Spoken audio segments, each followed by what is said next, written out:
Okay. Before we have our quiet time, let's all get on the same page. If you're reading from the Sparkly book, it is page 455, a new section entitled The Unreality of Sin. In all versions of the book, it begins with this same new subject, new section, The Unreality of Sin. In the second edition, it is page 404. In the first edition, page 376. If you're reading from the ACIM edition, it's page 190, and in the CIMS edition, it is page 383. Okay. Let's take a few moments to be quiet together.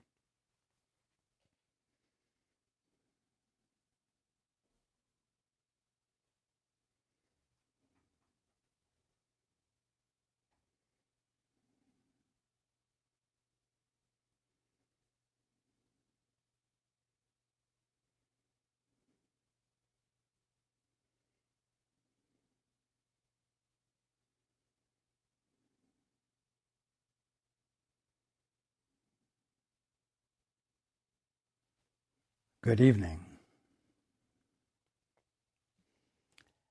And welcome to everyone who's joining us on the internet.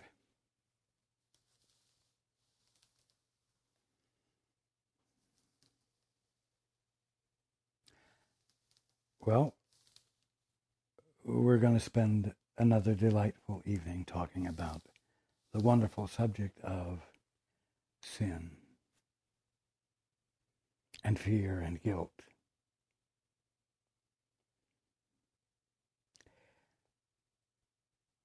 You see, it's only when you don't know what sin and fear and guilt are and what function they perform that it would seem to be an unpleasant subject to consider or a frightening one. But it is truly wonderful to understand what they are, or as is the case tonight, what they aren't.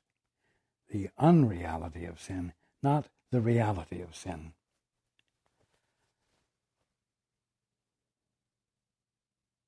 Now, before we begin, I want to remind everyone that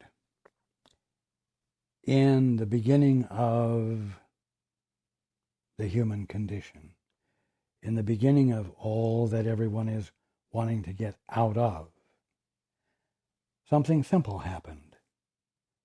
Two sons or daughters of God chose to join together and to abandon their union with their father and get a divorce from God. And through the use of their mind, which they completely overlook,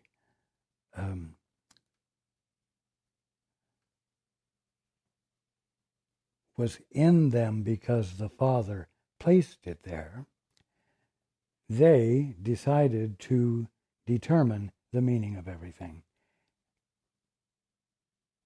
and do it independently of God, but joined together with each other.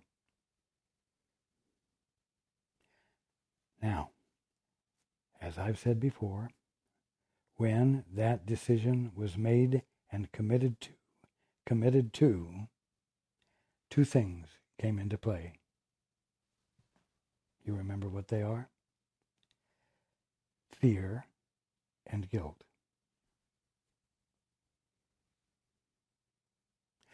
They, like two sides of a coin, are always present together. They are always functioning together or against each other.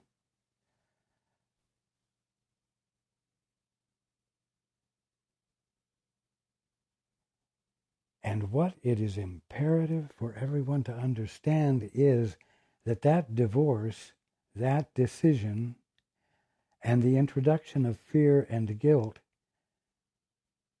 didn't happen in the past. It's always been a current practice of each one of you. The divorce is being certified, you might say, now. Every moment in which you determine that you are going to decide what everything means. So you don't have an actual lengthy history that has built up a residual strength in you that it is going to be difficult for you to overcome. Because the only thing that is keeping you from being awake is a decision that is occurring now.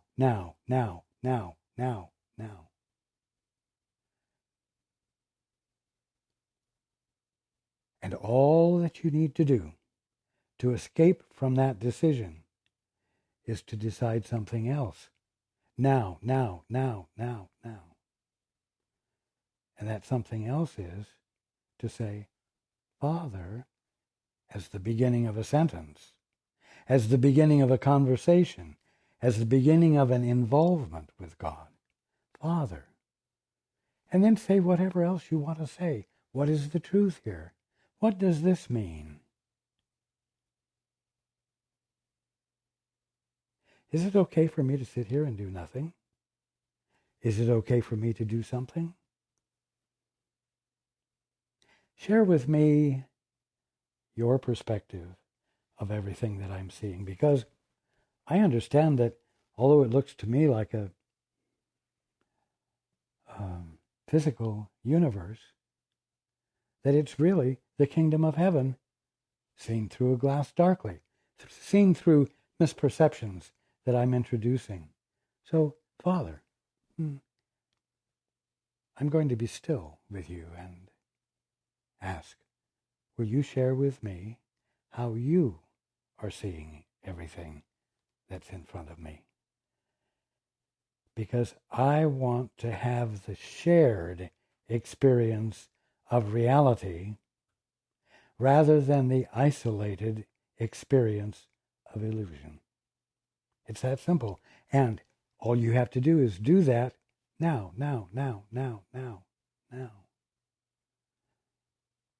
Because the only thing that's keeping you in the dark is something that you're doing now. This is the simplicity of it. If you make more of it than that, if you make it more complicated than that, and you believe yourself, you will be making a decision not to see the truth.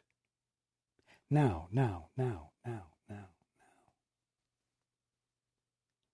Not because of something you did in the past.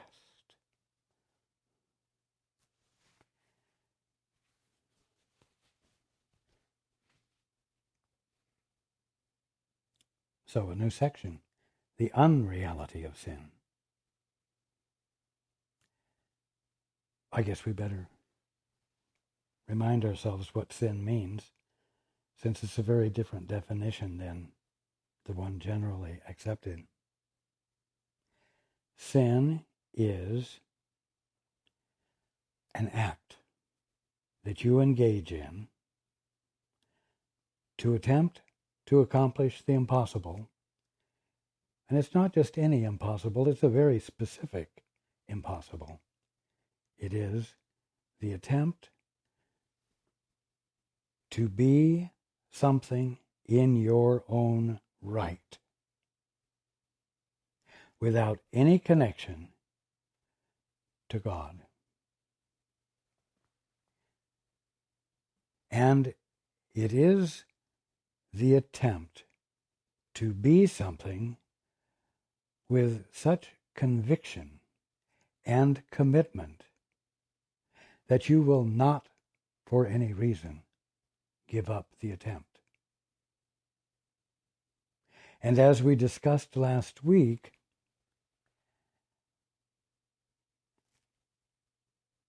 that goal has become an obsession,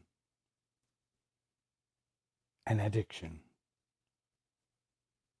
And what has caused it to be an addiction is the fear that if you do not accomplish establishing your autonomous reality, you will die. And so you will do anything you can to not die. And that's what brings the obsessive, addictive element into the picture.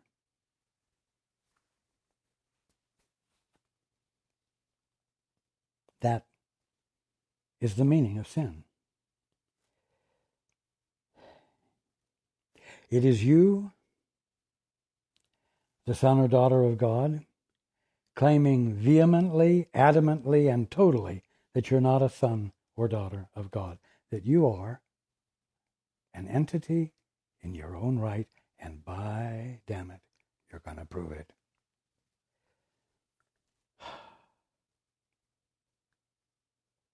Now, it begins this section.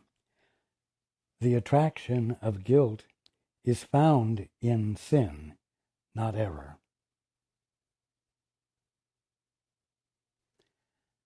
Guilt, the attraction to guilt does not attach itself to error. Because when you make a mistake, you don't want to hold on to the mistake. But when it comes to sin, you refuse, as I said, to give it up. Because if you do, you will die. What does the well-known statement say? The wages of sin is death. Of course,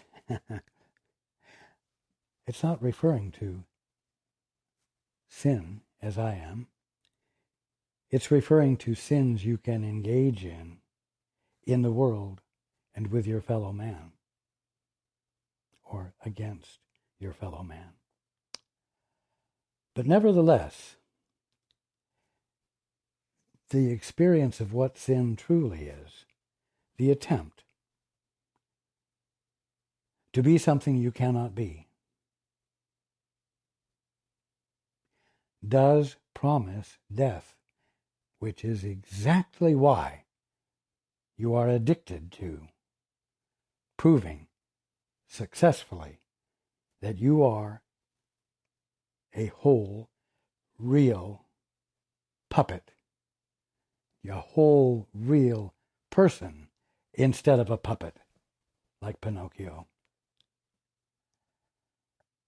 So,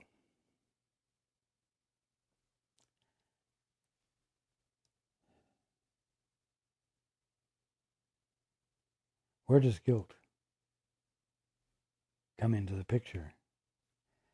The attraction of guilt. What could be attractive about guilt? What would make you use guilt to accomplish your goal, which is sin?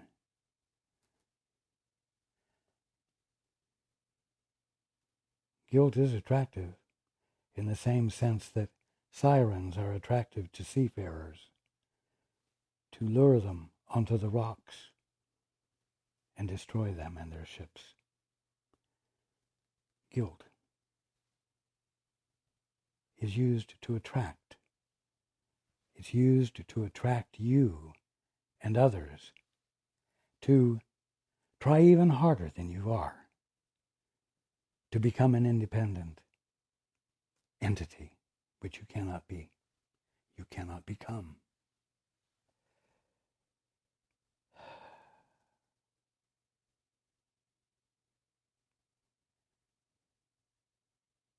Always that which attracts one to an addiction is a promise of wholeness that one doesn't currently have. That's what makes it attractive. That's what seems to make it believable. Now,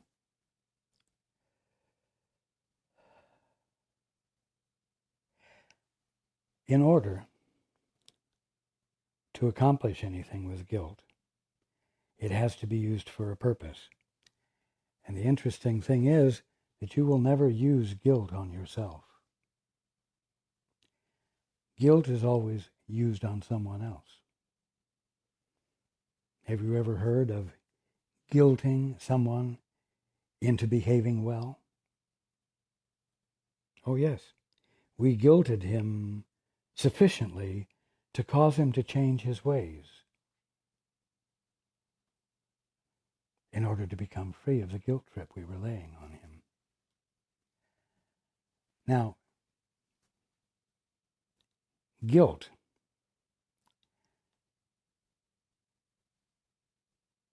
is an unavailable and non-existent experience to the Holy Son or daughter of God who hasn't gotten a divorce from the Father. But the moment the divorce, the moment the separation was finalized by commitment, relationships became the arena in which guilt and fear took form, manifested. Now, it's interesting. You can use guilt on someone to get them to conform to your rules, to those things that benefit you and make you apparently more real and respectable. And others can and will attempt to use guilt on you for the same reason. Now, I said that you will never use it on yourself, but you will, in an indirect way. You will use your brother or sister as justification for feeling guilty. You will lay a guilt trip on yourself by saying, Mary will think thus and thus about me if I do this. Or Joe does think poorly of me. He thinks I'm guilty. He thinks I'm guilty. And this is dangerous to me. This is impractical for me because I need him to be my friend. I need him to be on my side. I need him to succumb to the guilt trips I lay on him for the good of everyone, of course. So you see, you, in a negative appraisal of yourself, can guilt yourself by projecting the source of the guilt on others around you when they aren't projecting a guilt trip on you at all. Now, what is there about guilt that could be delicious? Delicious like a siren speaking to the seafarers. Delicious and attractive to pull one's attention in a direction that is self-defeating.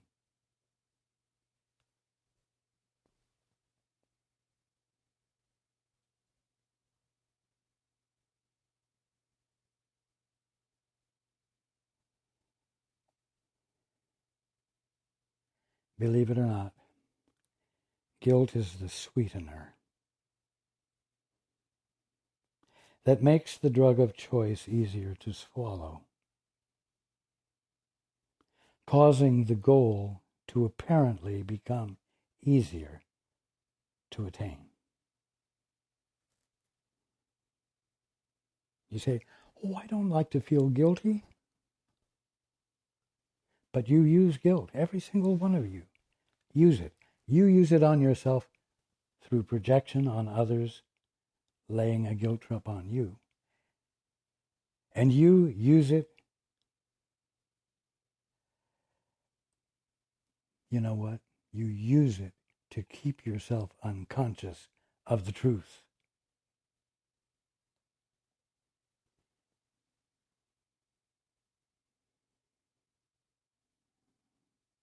You use it to ensure, beyond a shadow of a doubt, that you are going to stay on your quest to independent, righteous selfhood without anything getting in the way. You feel guilt, and you say, I don't like the clutching in the area of my solar plexus.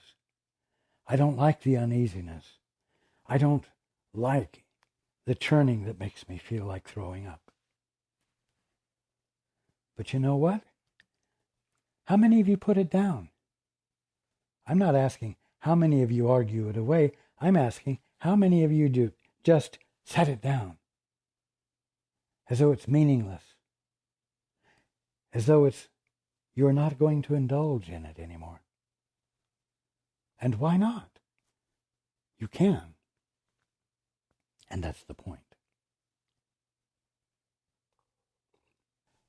The feeling of guilt is used by you to spur you further in the direction of accomplishing your impossible goal.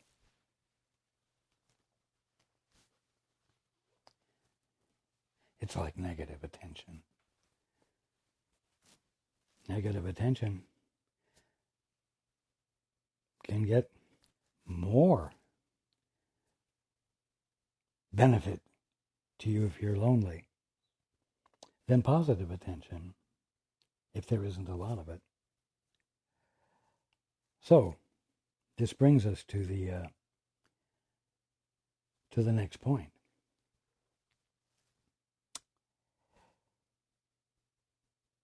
Why do you use guilt? Because at the bottom line, you don't want to feel lonely. And when you got the divorce from your father, your inseparability from your brothers and sisters and all creation got interrupted, got separated into bits and pieces. And you found yourself alone with a need to establish connection. And guilt helps you establish connection. Not by healing anything, but rather by complicating the situation, complicating the relationships, so that you must apply yourself with more diligence to bringing about equilibrium, you see. And you use guilt as a means of control in the relationship.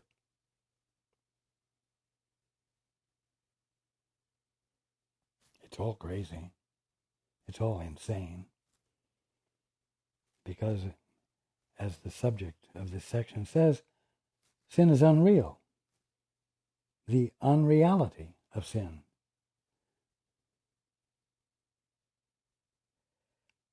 The attraction of guilt is found in sin, not error. It's like there are two arenas, sin and error.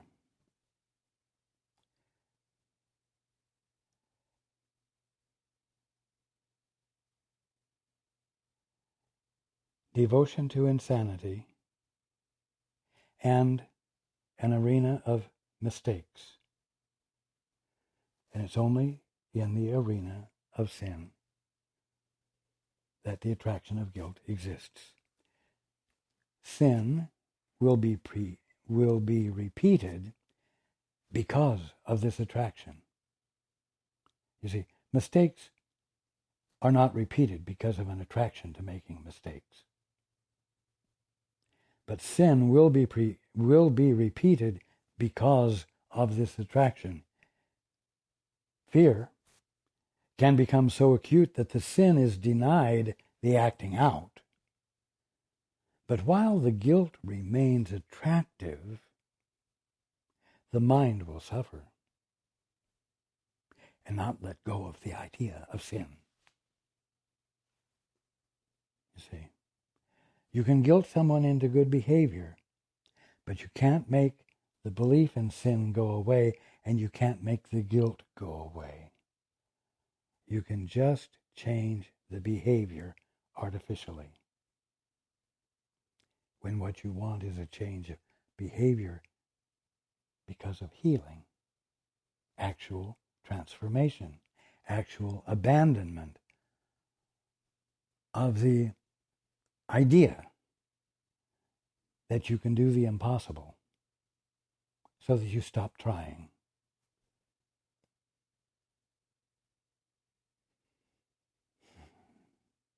While the guilt remains attractive, the mind will suffer and not let go of the idea of sin, for guilt still calls to it. And the mind hears it and yearns for it. Heads right for the rocks, seduced by the attractiveness, the sweetness, making itself a willing captive to its sick appeal. Now, mind you, this is something every single one of you who hears my voice is doing right now.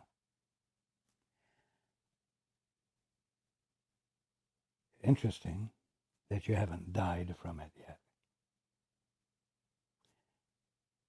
More than interesting, it's a clue. If you haven't died from it, then perhaps you haven't accomplished the sins. And perhaps you haven't accomplished the sins because they're unaccomplishable. And therefore there is no such thing as sin, as an actuality, as a demonstrated object. Real. Sin is an idea of evil that cannot be corrected and will be forever desirable.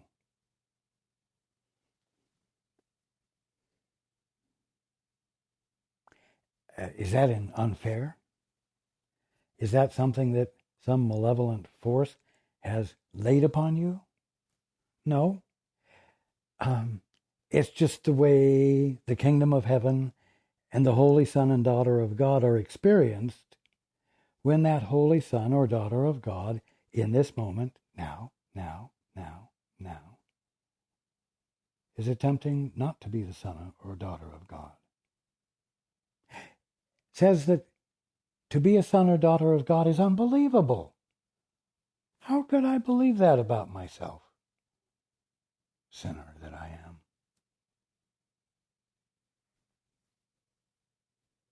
You know, it's a time-honored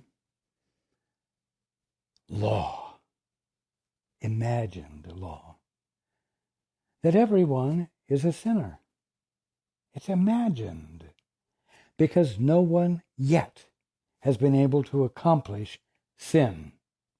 No one has yet been able to accomplish becoming an independent entity in his own right,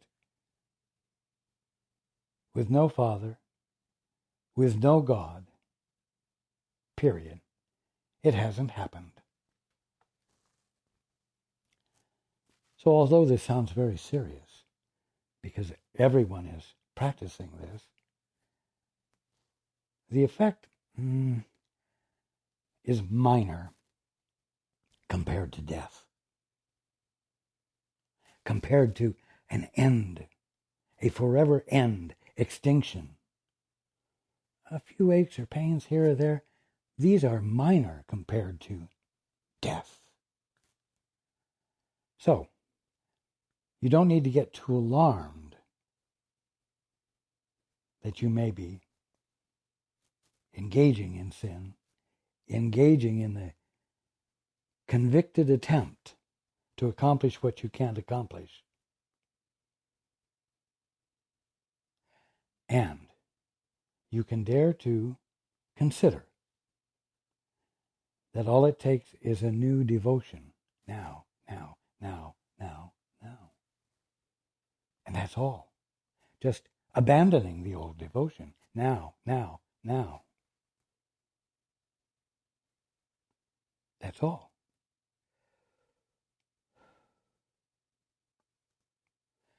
And so, although sin is an idea of evil that cannot be corrected and will be forever desirable, it doesn't make any difference because sin is unreal. There is no such thing as it except as an imagination. That means that all it is a mistake that's correctable, that stands present to be corrected, because that's what mistakes are for. Now, speaking of sin, as an essential part of what the ego thinks you are, as an essential part of what your present sense of self thinks you are, as an essential part of what the church thinks you are,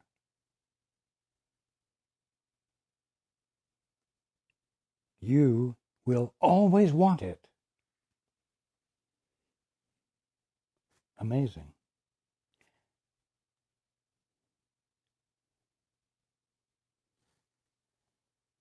But it tain't so.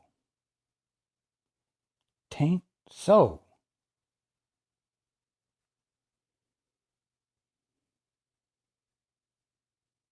As an essential part of what the ego thinks you are, you will always want it, and only an avenger with a mind unlike your own could stamp it out through fear.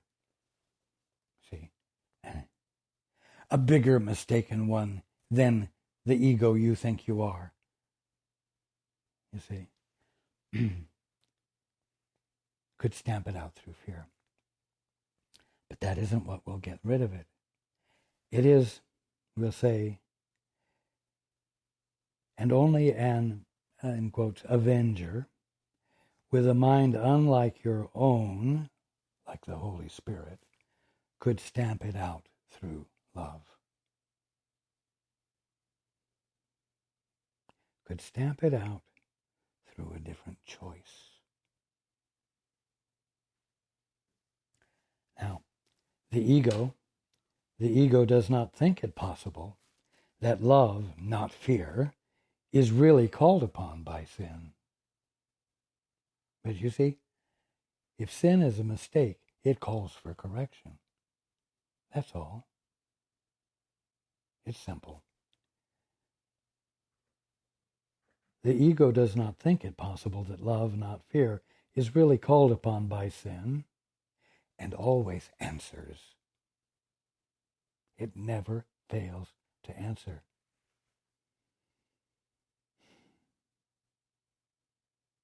But the ego doesn't think that's possible, of course.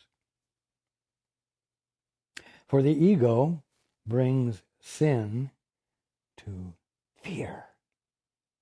The other side of the coin, the other part of the partnership that's always present. And they always play off of each other or against each other in a dance that keeps the dream going instead of directing your attention where the solution is, which is to annul the divorce. For the ego brings sin to fear. Listen, demanding what? Punishment. Yet, punishment is but another form of guilt's protection, more of the insane reasoning. For what is deserving punishment must have been really done. You see the use of logic there? The claim is that punishment is deserved. And then everyone else comes up with the conclusion, well, if it's deserved, then what it's deserved for must have actually been accomplished. So, if the ego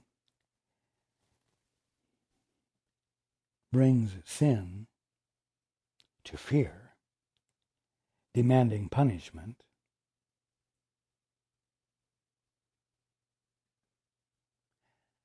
then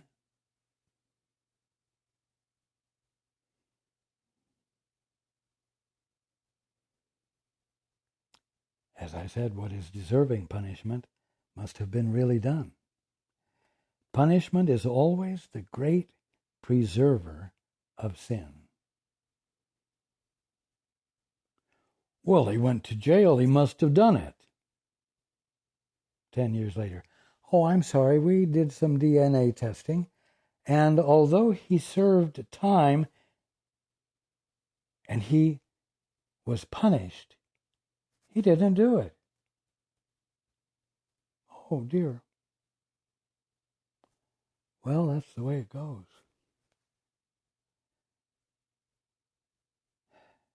Punishment is but another form of guilt's protection, for what is deserving punishment must have been really done. Punishment is always the great preserver of sin, treating it with respect and honoring its enormity. For what you think is real, you want and will not let it go. See, you think that you are autonomous. You think you are a product of a physical universe. You think you can become something on your own. And that although God may have created this universe, which is like a perpetual motion machine, you are now left free to make something out of yourself, and it's a God-given right. It's what you're here for. But there's this fear of dying. And so you better make your time count. And there are even loopholes. If you don't quite get it right this lifetime, you'll have another lifetime to perfect yourself further. You see? When what's needed is to step off the merry-go-round. To say, I'm not playing this game anymore. That's your right. And that's what I'm telling you about. And that's what I'm encouraging you to engage in. So that you might see that you have not been placed under the definition, sinner, ever. And you're not bound in any way. And all you have to do is change your commitment. Now.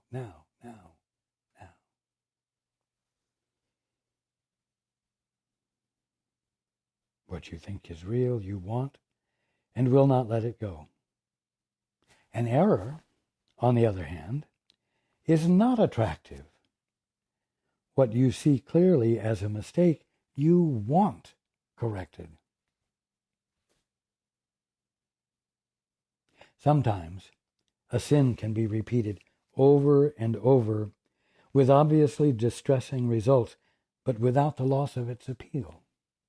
Anybody not had that experience? Ever? Sometimes a sin can be repeated over and over with obviously distressing results, but without the loss of its appeal, and suddenly you change its status from a sin to a mistake. You make a decision with commitment, with realization. Now, you will not repeat it. You will merely stop and let it go, unless the guilt remains.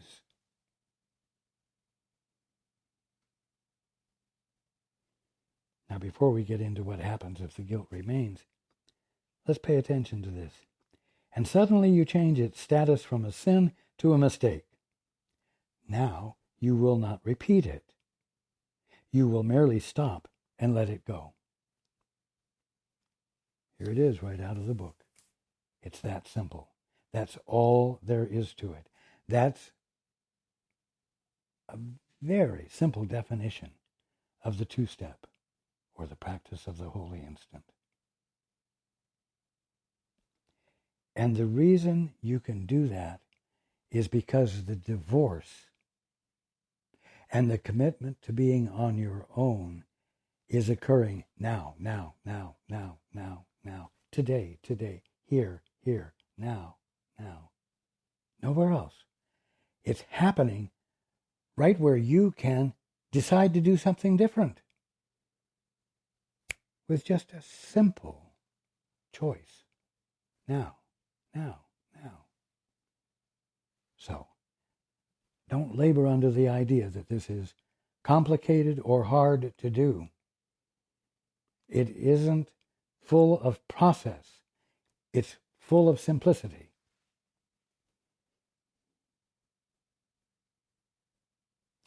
So, as we learn this about sin and the escape from sin, you can be happy that we've been discussing it and that you have been considering it, because it's easier to see how easy it is.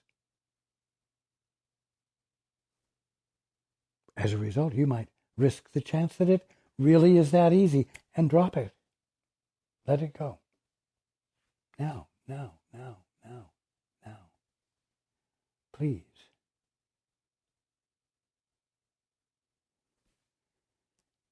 Now, you will not repeat it. You will merely stop and let it go unless the guilt remains. You see, you can change the behavior and be a good boy or a good girl. But if the guilt remains,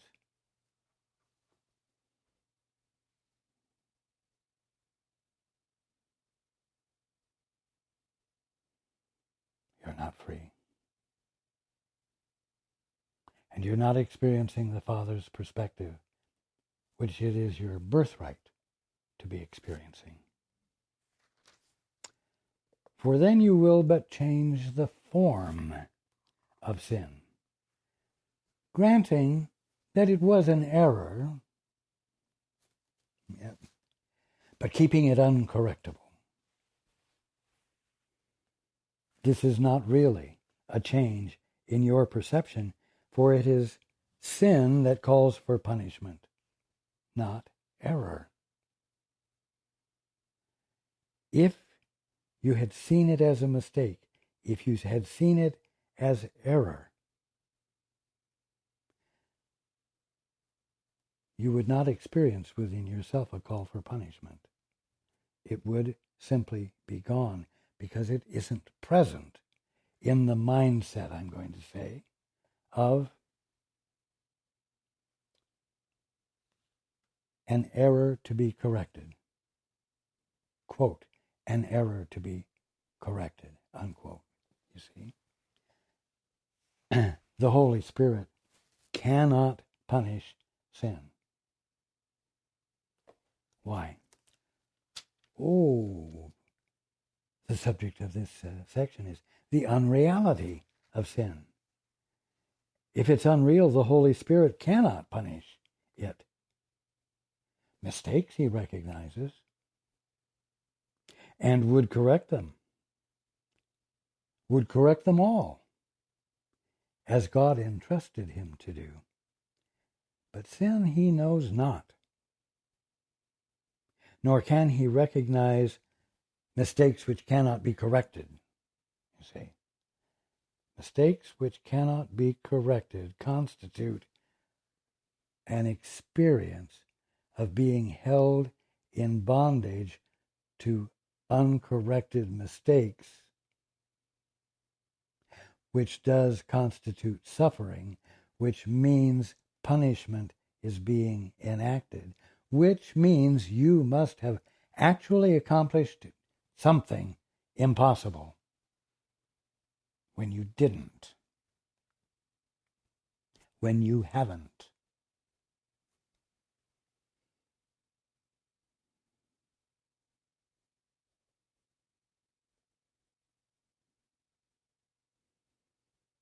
The Holy Spirit cannot punish sin. Mistakes he recognizes and would correct them all as God entrusted him to do, but sin he knows not, nor can he recognize mistakes which cannot be corrected. For a mistake which cannot be corrected is meaningless to him. It's meaningless because there is no such thing. And so he's not fooled, and he doesn't labor under a misunderstanding that could even develop into a, quote, fact, which could be believed and committed to. Dangerous territory.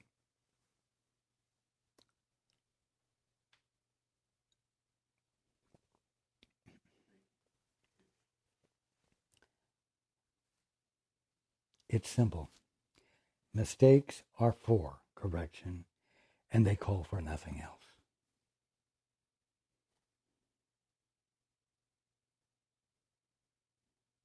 They don't even call for a 3-hour lecture to set you straight. Mistakes are for correction, letting go of, dropping. And they call for nothing else. What calls for punishment must call for nothing. Why? Because what calls for punishment could only be sin, and sin doesn't exist. Sin is unreal. Sin is something that cannot happen and has not ever happened. And so what calls for punishment must call for nothing. Every mistake must be a call for love.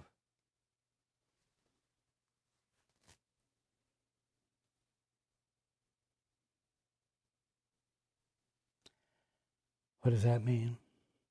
It means that every mistake that is brought to your attention is a call for you not to abandon your union with your Father and your devotion to that which is nothing more than your right mind, the Holy Spirit, and the Holy Spirit's perspective, which is the Father's perspective, held in trust for you while you play with sin and fear and guilt. What then is sin? What could it be but a mistake you would keep hidden, a call for help that you would keep unheard and thus unanswered? In time, the Holy Spirit clearly sees the Son of God can make mistakes. On this, you share his vision, yet you do not share his recognition of the difference between time and eternity.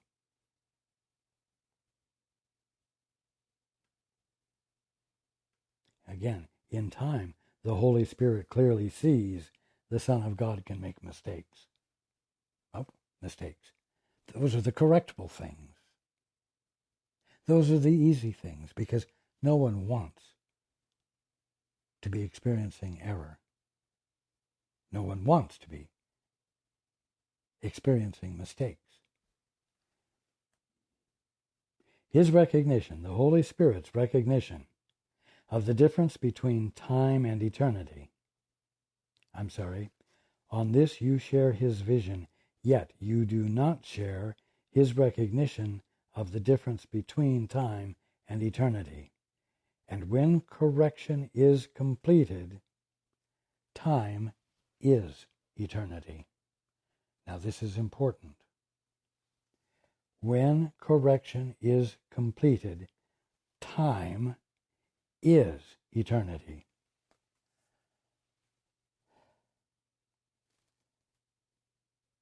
It's like when the correction of your misperception occurs, the material world and universe is the kingdom of heaven. You see, time is eternity. Everything that caused eternity, which is the context of the kingdom of heaven,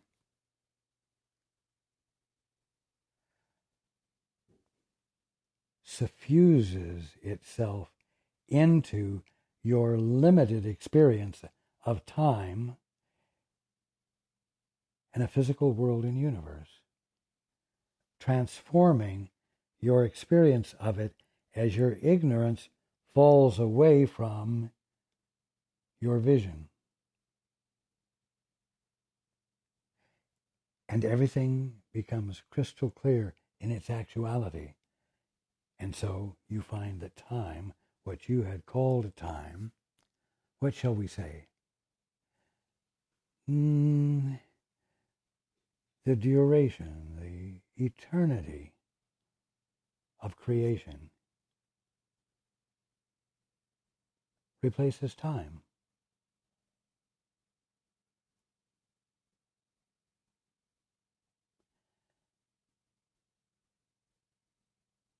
That's the point.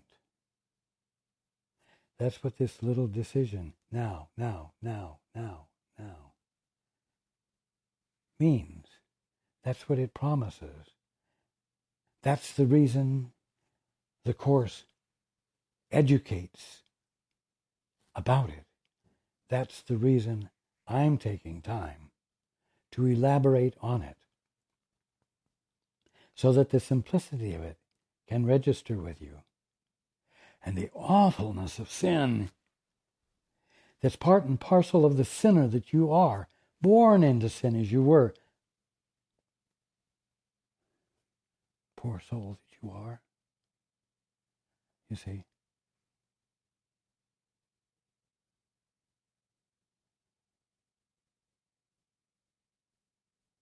It's time to wake up from this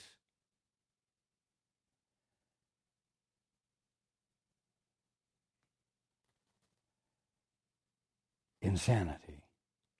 It's time to break your independence from your Father, so that you might step forth with the garments of sin falling off your back onto the ground, never to be seen again.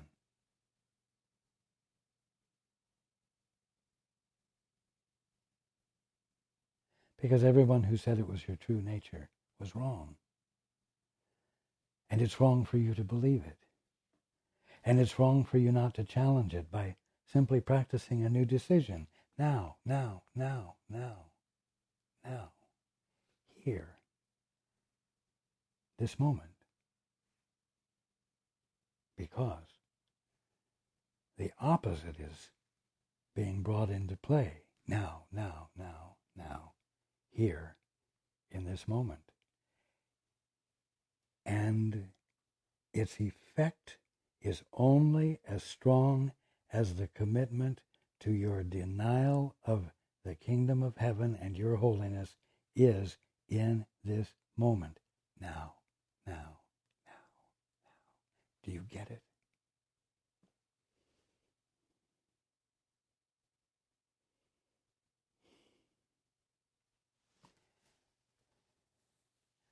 I love you all.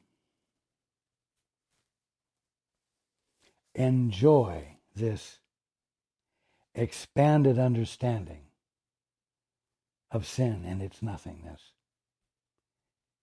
and of your holiness, and the ease with which you can experience it again. I look forward to being with you.